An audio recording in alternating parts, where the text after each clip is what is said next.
Hello and welcome to all the Hylians out there. I'm Joe here with my co-host Dan. Hello and greetings. And today we've got another Zelda video for you all. This time we're going to be getting into a bit of a prelude to Ocarina of Time in preparation for essentially a lore slash story walkthrough of Ocarina of Time. I think it's time to start building up towards that. We're probably almost half done Link to the Past, so it only seems fitting to start to get into Ocarina of Time and the lore contained therein. We're not going to touch on the actual story per se immediately. We're not going to be dealing with when Link wakes up from a dream, or a nightmare I should say, or Navy flying through Kokiri Village. No, what we're going to touch upon is a much darker subject. War! What's it good for?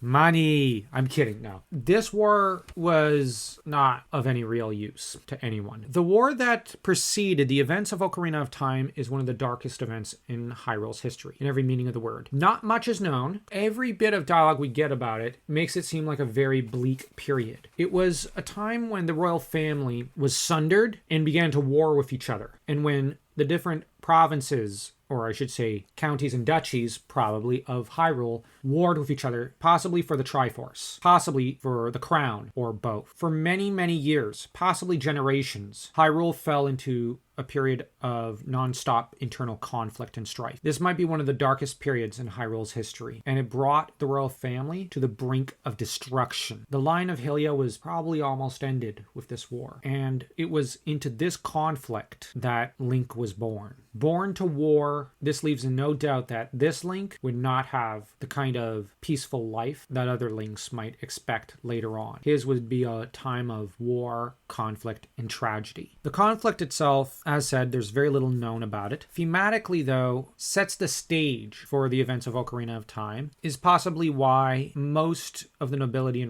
of the different royal lines, such as those of the Goron and the Zora, are a little nervous about internal problems and are keen to quickly basically give the job of dealing with the problem to Link and just crossing their fingers and going, oh please, oh please, oh please, oh please don't let this explode, because they've just gone through generations of nonstop bloodshed. And given that we don't actually know much about the Zora King or Darunia's own parents, I think it's safe to guess that they probably didn't pass away peacefully in their beds. And given that Zelda's father was fairly keen to trust Ganondorf, who fought in this war for conquest, but was ultimately forced to recognize when the tide was turning and to swear his allegiance to Hyrule's king. But given the kind of blind faith the king has in Ganon, it seems likely that Ganon helped clinch a victory for him, possibly the final battle in the war. I know Hylians age differently from humans because they're basically elves, but I'd argue that Ganon is probably the equivalent of 30, almost 40 years old in Hylian term. He's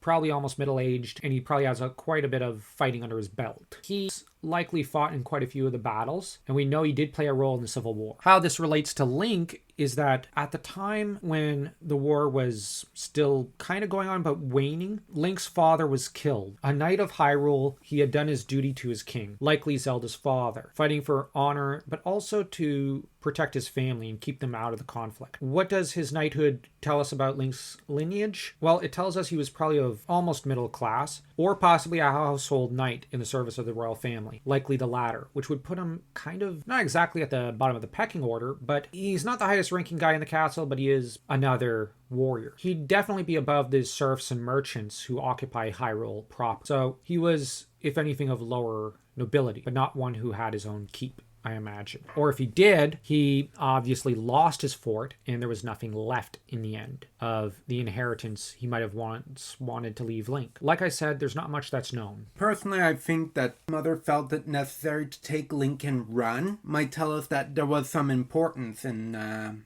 Link's father's role. To an extent, but he's just there to die. I suspect, like I said, he was just a regular knight and probably a faithful and leal subject. I would guess that when she fled, she probably did so to an extent irrationally. But here's the weird thing. Why flee into the Kokiri forest? The thing is, the forest is a place of nightmares and gossip and of dark fairy stories. People fear the forest for the most part because the Kokiri don't really come out, and there's believed to be monsters in the Lost Woods. What this tells us is that there was something behind her that she feared more than what was in there. She was scared of something that was outside the forest. The implication I would read into it is one of two things. Either Link's father was on the losing end of a battle and she ended up taking her son and fleeing, which suggests that maybe had he served directly under the king, Hyrule Castle was probably taken and the father of Zelda had to flee and then regroup and retake his castle. And she fled in an irrational manner into the forest while probably being pursued. She may have been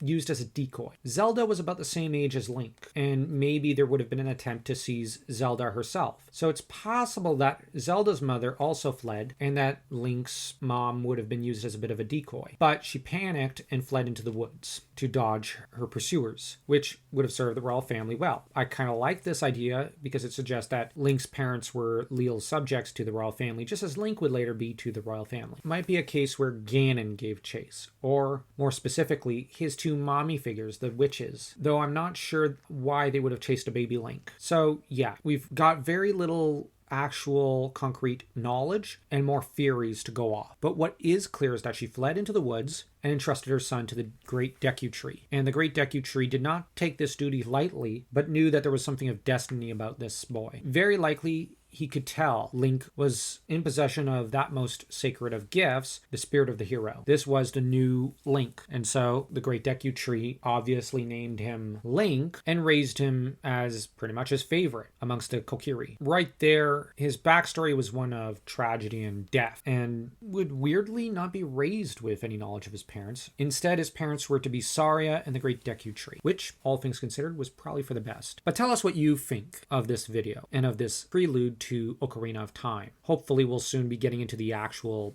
game. Don't forget to smash that like and that subscribe button as though you were Link taking down Ganon for the final time.